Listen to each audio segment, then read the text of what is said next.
వ్యాధి ఎందును, బాధ ఎందును అదే రిలేషన్ అంటే గుర్తుపెట్టుకో. కష్టంలో, నష్టంలో, ఇబ్బందులో, సమస్యలో, బాధలో, డబ్బుల్లో, అప్పుల్లో, సమస్యలో, ప్రతి కన్నీటిలో, ప్రతి నవ్వులో ఉండేదే వివాహ బంధం అంటే ఏమనుకుంటున్నారు? ఆయన బాధలు ఆయన, నా బాధలు నా అంటే నోర్మే తప్పదే.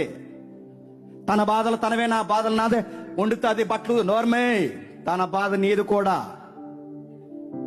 ఒకరి బాధలు ఒకరు. కలిసి నవ్వినా ఇద్దరు నవ్వాలి, నవ్వినా కలిసి ఇద్దరు నవ్వాలి, ఏడ్చినా కలిసి ఇద్దరు ఏడవాలి. ఒక ప్రయాణం పోయిన ఇద్దరు కలిసి నిర్ణయం తీసుకోవాలి. ఒక వస్తువు కొనాలన్నా ఇద్దరు కలిసి మాట్లాడుకోవాలి. ప్రతిదీ తనతో డిస్కషన్ చేయాలి. ఎందుకంటే దేవుడు రిలేషన్లు అదే పెట్టాడు.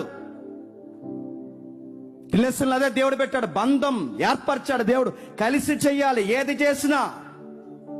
మీ ఇద్దరు ఏమాత్రం నిర్ణయాలు తేడాగున్నా, మీ ఇద్దరు ఏమాత్రం నవ్వడంలో తేడా వచ్చినా, ఒకరు నవ్వుతూ ఒకరు ఏడుస్తూ ఒకరు నవ్వునా, దేవుడు అన్నాడు జాగ్రత్త. తను ఏడుస్తే నువ్వెందుకు నవ్వుతున్నావు, నువ్వేడుస్తుంటే తనెందుకు నవ్వుతున్నాడు?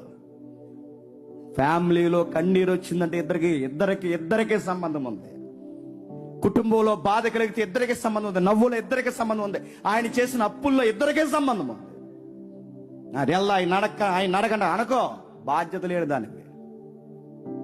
చెప్పు, అప్పు చేసే ముందు చెప్పు, తిప్పలు తెచ్చే ముందు చెప్పు, ఆలోచించి అడగమని చెప్పు.